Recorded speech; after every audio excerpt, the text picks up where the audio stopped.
Abbiamo menzionato prima Velvet, ma tu hai collaborato con tutte le riviste musicali, penso, Non italiane. proprio tutte, però Vabbè, però, parecchie sì, il dai. Mucchio Selvaggio è stata la principale, Rockerilla, Sì. c'ha 2001, Rumore, adesso scrivi su Velvet, Blow Blow Up. Up, sì, no, Ok. no, ne ho combinate un pochettino, sì. Allora, a fine anni 80, primi anni 90, Mhm. io compravo le riviste musicali Bravo. perché era un modo anche per scoprire nuovi gruppi. Quindi leggevi una recensione, magari scritta da Federico Guglielmi, e ti incuriosivi e se te lo potevi permettere, insomma, ti andavi a comprare il disco. Sì, Quindi le riviste musicali influenzavano, a mio parere, molto anche il mercato discografico. certo. Oggi, secondo te, questa cosa, come sono cambiate queste dinamiche? Sono ancora così? No, no, cioè oggi come dire, l'incidenza sul mercato anche di nicchia delle riviste è cambiata tantissimo. Adesso diciamo che la rivista ti dà delle dritte su che cosa andarti ad ascoltare in rete, andare ad ascoltare su Spotify, dove capita, e poi semmai forse qualcuno deciderà di comprare il disco, magari anche a distanza di mesi. Cioè prima c'era questa grande responsabilità, io l'ho sempre sentita, cioè dico accidenti, io sto scrivendo delle cose e della gente spenderà dei soldi a scatola chiusa, perché ovviamente certi dischi, specie quelli particolari, no? Magari piccole etichette americane, no? Magari in Italia ne arrivavano, non so, 30 copie, se lo compravi subito, bene, altrimenti c'era il rischio che non lo trovassi mai più, Certo, no? esatto, esatto. Per cui io comunque facevo queste recensioni dove cercavo sempre di spiegare bene com'era il disco, cosa c'era dentro, delle cose didascaliche pallose anche, no? Però era utile anche perché io che ho sempre scritto prevalentemente di musiche nuove, avevo il dovere di far capire di cosa si trattava. Ora sono molto meno descrittivo, quasi non cito più canzoni, perché è cambiato tutto, non sento più quella responsabilità del fatto che sto facendo spendere 20.000 lire o 20 euro a qualcuno per comprare un disco, perché nessuno se lo comprerà a scatola chiusa, però se lo andrà ad ascoltare, ed è una cosa secondo me ugualmente utile, dico la mia funzione, almeno per quanti mi seguono, perché chi si avvicina alla musica e vuole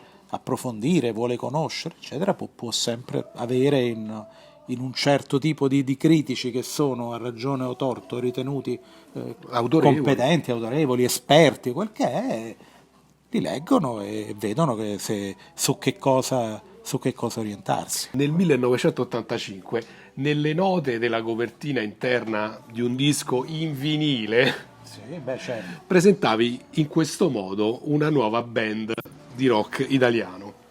Molti sono da tempo abituati a reputare la nuova musica italiana come un fenomeno derivato, come un'imitazione sterile ed improduttiva di schemi sonori nati e sviluppatisi all'estero. Sì. I Litfiba sono qui per dimostrare come anche in Italia esistano realtà moderne in grado di sposare l'innato gusto mediterraneo per la melodia con la potenza espressiva di certo rock elegante e raffinato. Cosmopoliti ed affascinanti, i Litfiba affermano prepotentemente la propria unicità, spazzando via ingiusti pregiudizi. Se un giorno prenderà piede una nuova musica italiana per il mondo, questo album dovrà inevitabilmente essere considerato l'imprescindibile punto d'avvio. Firmato Federico Guglielmi. Il disco era Desaparecido dei Litfiba e se è stato profetico. I Litfiba esistevano già da un po', avevano già fatto altri dischi di singolo EP, eccetera, era la colonna sonora dell'Eneide, però Bueno, Desaparecido era il primo album vero di canzoni, certo. insomma, quella che era un po' la summa, no? Il tirare i fili di tutto il discorso dalla nascita fino a quel momento. Io ero assolutamente convinto che i Litfiba fossero non solo una band eccezionale, ma una band che aveva delle possibilità di portare la musica italiana all'estero in determinati giri che erano assolutamente preclusi. In realtà i Litfiba non sono mai diventati una band per il mondo, sì, Cantando in italiano. hanno avuto un limitato successo, seppur significativo, in Francia, in Europa, insomma, era un nome, diciamo, abbastanza conosciuto, però questa musica italiana per il mondo proveniente dalle New Wave in realtà non c'è mai stata, per cui insomma sì, sarebbe stato l'imprescindibile punto d'avvio, però quella cosa non è successa. È stato però un disco molto importante per la musica italiana, perché comunque ha rotto alcune barriere, ha venduto circa 10.000 copie inizialmente il disco, i Litfiba sono andati moltissimo in giro, hanno fatto concerti e grazie a questo hanno potuto poi fare 17 re, quindi poi Litfiba 3, quindi la CGD li ha notati e quindi sono diventati major, cioè diciamo che tutto il rock italiano dagli anni 90 in poi è in qualche modo figlio di Litfiba, che fecero anche questa scelta coraggiosa. Non erano gli unici, no? Però negli anni 80 c'era questa sorta di lotta, di eterna diatriba, cantare in inglese o cantare in italiano. Perché? Perché l'inglese era la scusa comoda per chi non aveva niente da dire, fondamentalmente. Biascicavi qualche cosa in inglese più o meno approssimativo perché magari nei testi o non sapevi cosa dire o avevi paura di quello che eri in grado di dire, per cui puntavi tutto sulla musica. I Litfiba invece, Piero, volevano dire delle cose anche con i testi, così come per dire i diaframma, no? Per cui c'erano queste band che portavano avanti il discorso d'italiano, che era un discorso coraggioso, perché già in tanti negavano completamente all'epoca l'idea che potesse esistere un rock fatto in Italia. Figuriamoci un rock fatto in Italia e cantato in italiano, sembrava una follia.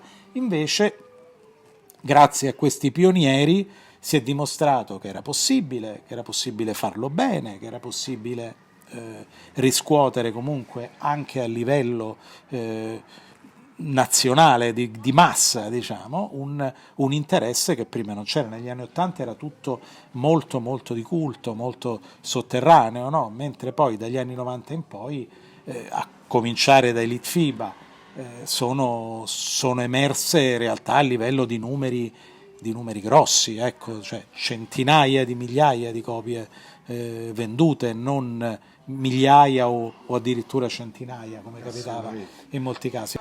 Io seguivo i Litfiba praticamente da sempre. Sul Mucchio Selvaggio, dove lavoravo, volevo dare spazio ai Litfiba, per cui facemmo la copertina ai Litfiba quando uscì Desaparecido.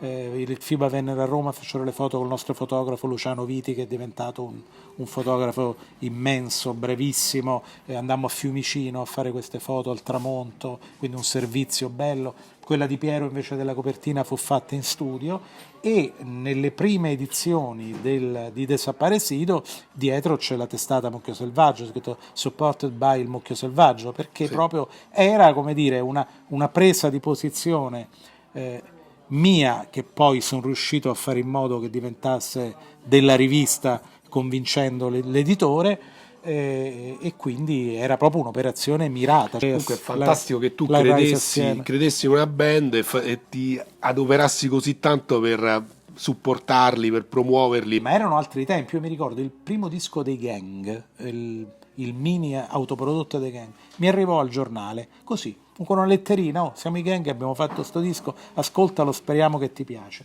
Io lo ascoltai, mi piacque tantissimo, subito feci immediatamente la recensione, proprio, cioè ascoltato, recensito al volo, inserito nel numero di marzo del Mucchio dell'epoca. Beh, praticamente uscì la recensione, e quel mese era l'unica recensione uscita, perché casualmente anticipai, diciamo, le altre riviste. I Gang ricevettero a casa loro, perché in fondo alla recensione c'era l'indirizzo, ricevettero un paio, 200-300 buste con dentro i soldi per avere il disco. Dovettero ristamparlo perché finirono le copie, perché un distributore gli chiese centinaia di copie che loro non avevano, e immediatamente trovarono un manager che gli fece una ventina di date nell'arco di un paio di mesi. Bellissimo. Tutto questo partendo da questa recensione che aveva creato un putiferio, una recensione che fu la prima recensione, diciamo, di nuovo rock italiano, che non era finita nello spazio targato Italia, che era dedicato al rock italiano, perché si usava fare queste sorte Certo, di ghetti, le diciamo, in qualche distinzioni. modo, proprio perché molti lettori, molti appassionati non vedevano di buon occhio il rock italiano.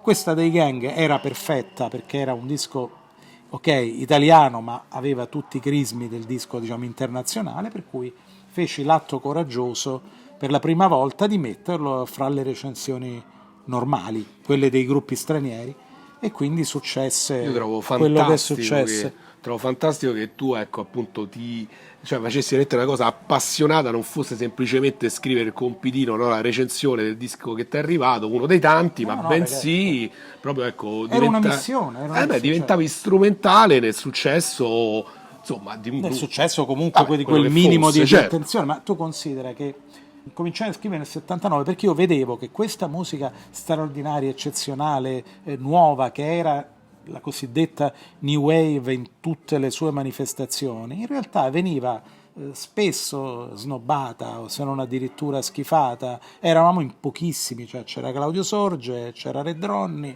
c'ero io, eravamo veramente due gatti che credevano fortemente in questa cosa, per cui io l'avevo presa davvero come una missione.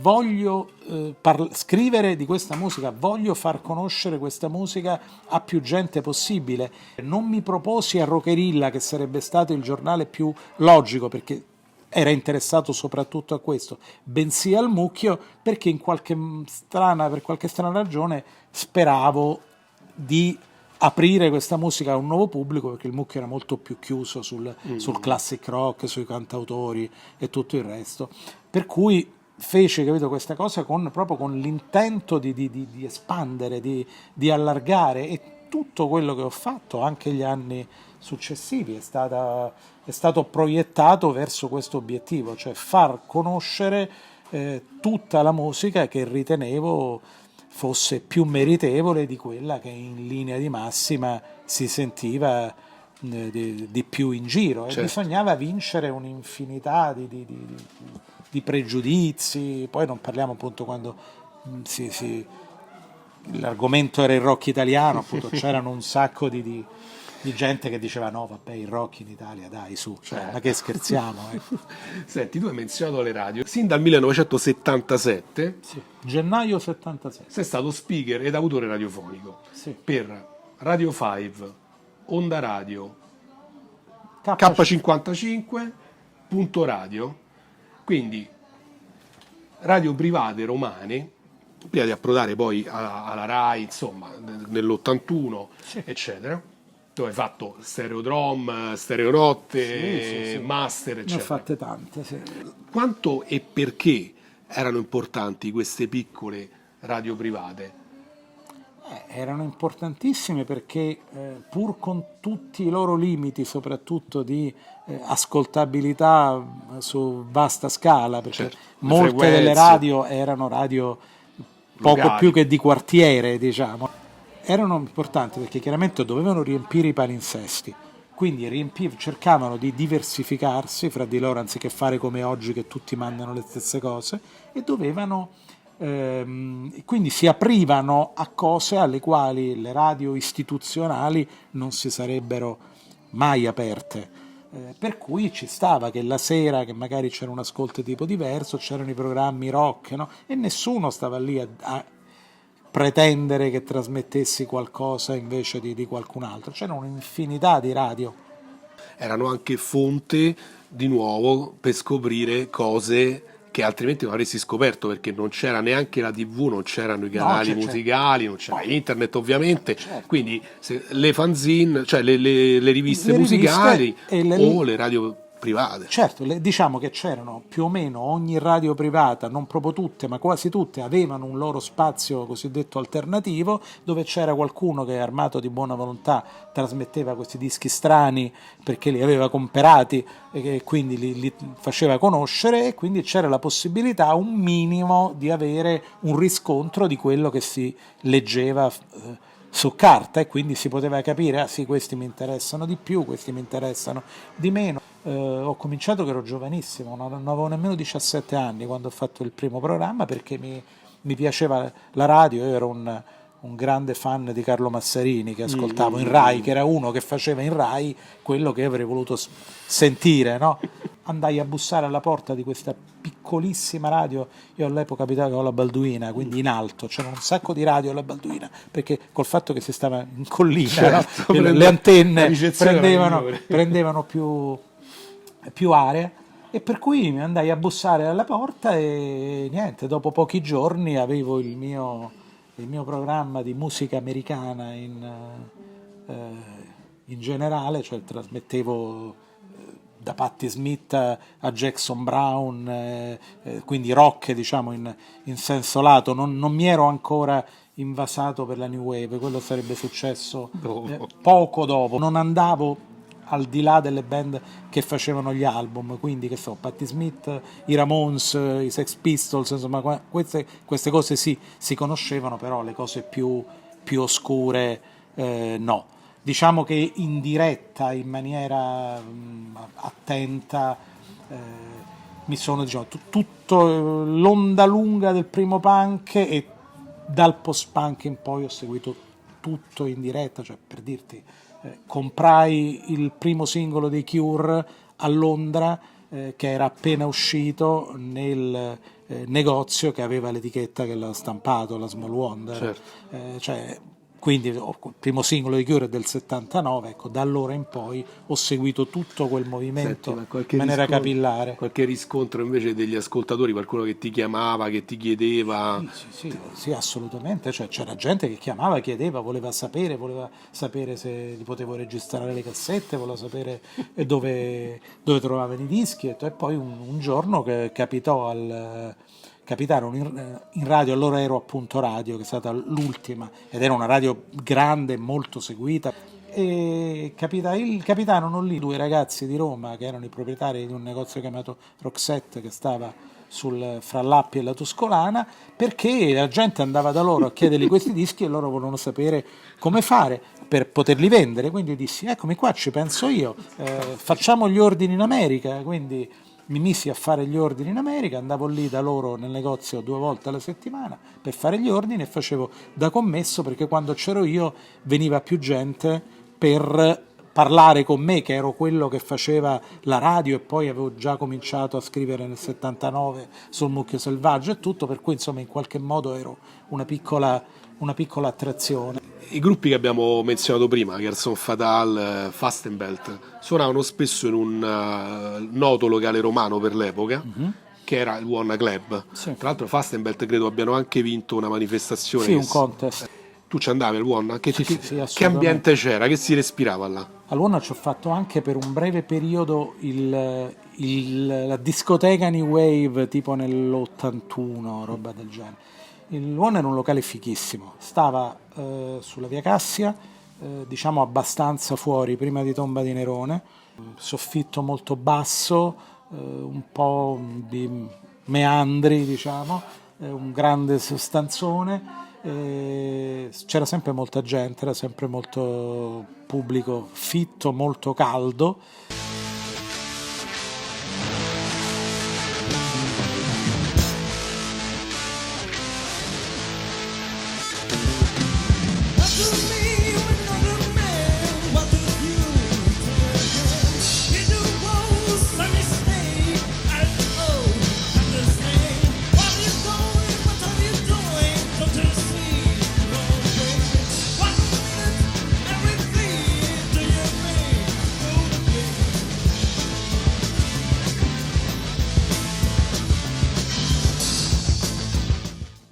Ci stavano band romane, band italiane e ovviamente band straniere. Ci ho visto tantissimi concerti, svariate decine di concerti di chiunque. Mi ricordo i Naked Prey, mi ricordo i Breathless, mi ricordo i Mende Tang, mi ricordo i Soundgarden. Sì. Diciamo che per tutti gli anni '80 il One era un posto dove si andava, era limitato dal problema della capienza, cioè ovviamente non poteva fare concerti di troppo richiamo perché la gente Certo. non c'entrava, però tutti i gruppi all'inizio emergenti che avevano quel pubblico da 300, 400, 500 persone andavano lì all'Uon, che poi lì non c'erano possibilità di parcheggiare, quindi tu capivi subito quando c'era un concerto figo se passavi di lì, perché c'erano tutta la sfilza di macchine parcheggiate sui marciapiedi per un chilometro, no? Lungo la via Cassia, in mezzo a 2 ruote sul marciapiede e 2 ruote sulla strada. Era un posto molto, molto bello. Ma che tipo di pubblico c'era? C'erano quelli che noi chiamavamo impietosamente darchettoni qui a Roma, c'era molto pubblico new wave, diciamo di area dark. C'era questa cosa del dark, no? Che qui si diceva dark, ma se tu andavi in Inghilterra e dicevi mi piacciono i gruppi dark, ti dicevano, perché lì era gothic, cioè, certo. i Bauhaus erano gothic, non dark. C'erano punk, appunto, wavers di vario tipo, metallari, new romantic, c'era un po' di tutto, diciamo, tutta la fauna rock di Roma era uno dei locali principali, ce n'erano anche altri, c'era il Blackout, però diciamo che il One è durato poi tanto, perché per una buona decina d'anni si sono visti concerti di livello, era un posto fighissimo. Cioè, la cosa bestiale era che su questa specie di palco, che era un palco basso, non era più alto di 50 centimetri, in pratica se il cantante alzava un braccio toccava il soffitto. C'aveva quest'area di oppressione in qualche modo, che però era positiva, era vivo. Si può dire che la gente che di giorno stava da disfunzione la sera stava al Buona Club? Ah beh, sicuro, certo, sì, assolutamente sicuro. Cioè, era il posto dove si andava, è stato quello che poi è diventato